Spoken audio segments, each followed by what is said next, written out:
We had a very controversial split decision a couple years ago, and I called her out, and she's recently called me out. So I think that would be a great match to make. Absolutely. You've had some tough tests coming off the last fight and, of course, went to the split decision tonight. In terms of your own performance, you said you wanted more. What do you feel you could have done more in there tonight? I feel like I could have let go of my hands a lot more and just kind of gotten in more and just really like pushed the pace and, you know, just gone after it more.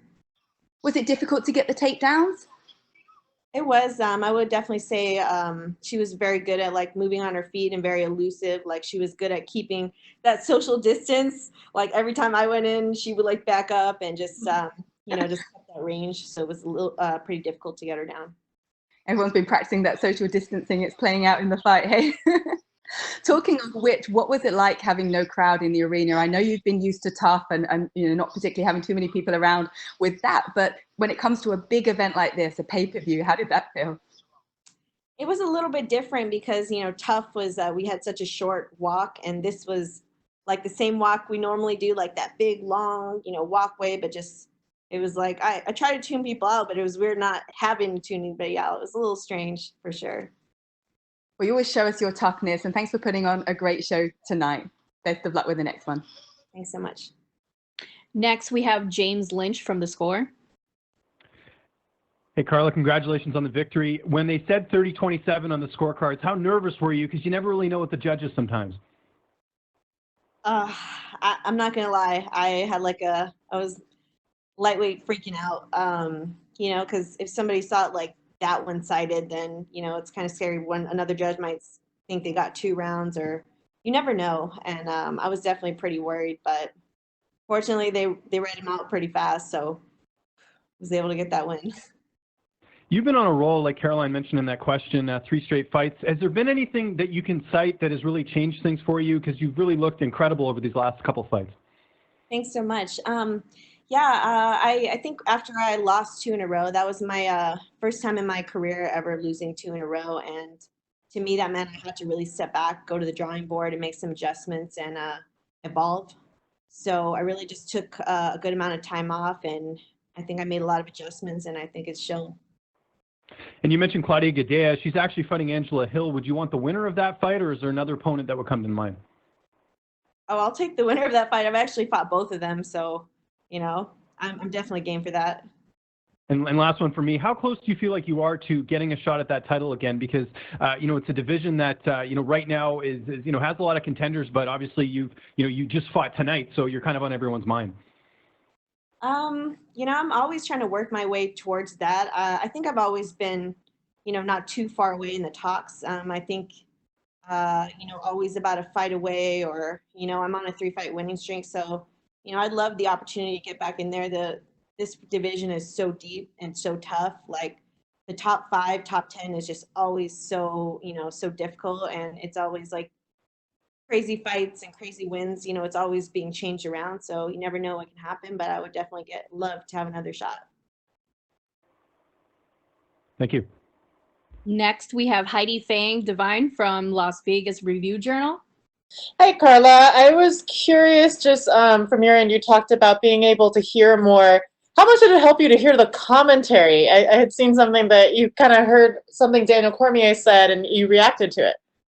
Yeah, it's crazy because he was like kind of criticizing me, and I was like, you know, part of me is like, hey, like that's messed up, you know, like why are you, you know, saying that? But I was like, you know, that's actually a good idea. He's like, she's just striking, or she's just going for takedown. She needs to mix it up. I'm like, all right. Like I kind of tried to like make some adjustments in there, and yeah, it's crazy. You're definitely able to really hear them in there.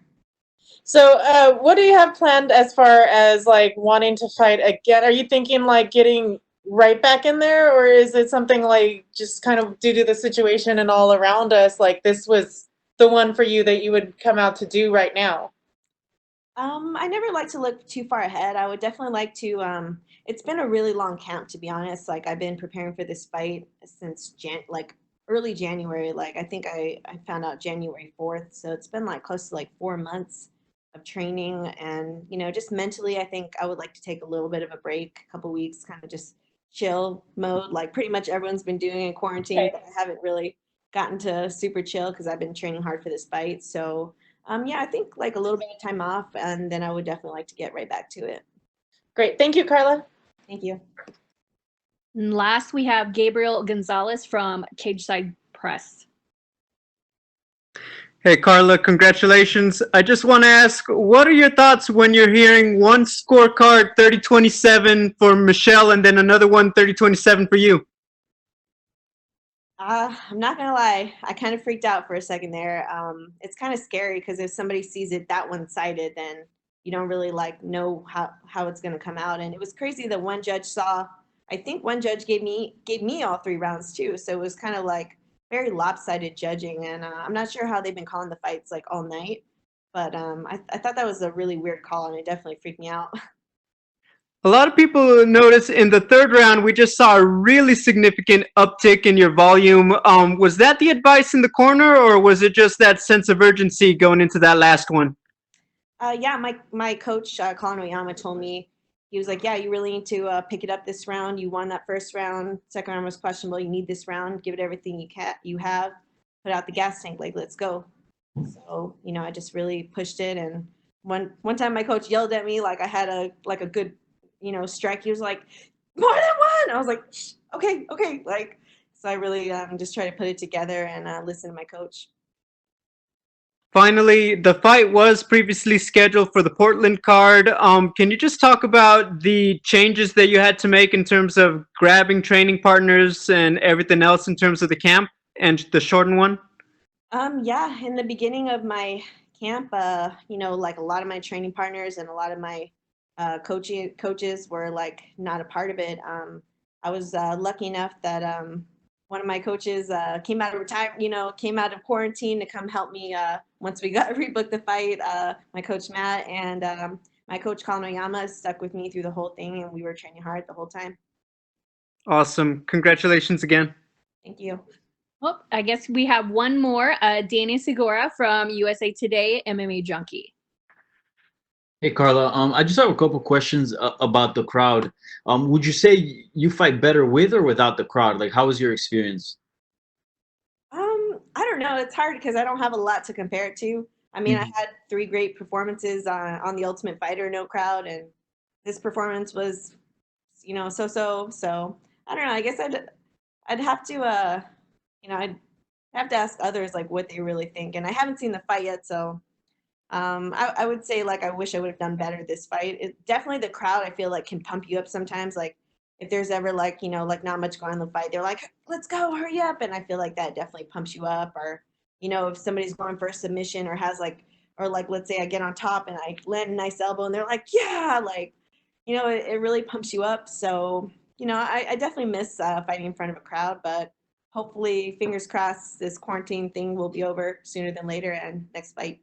Yeah, and I say that because your your last fight, the crowd was quite quite very lively in Mexico. So you kind of had the polar opposites.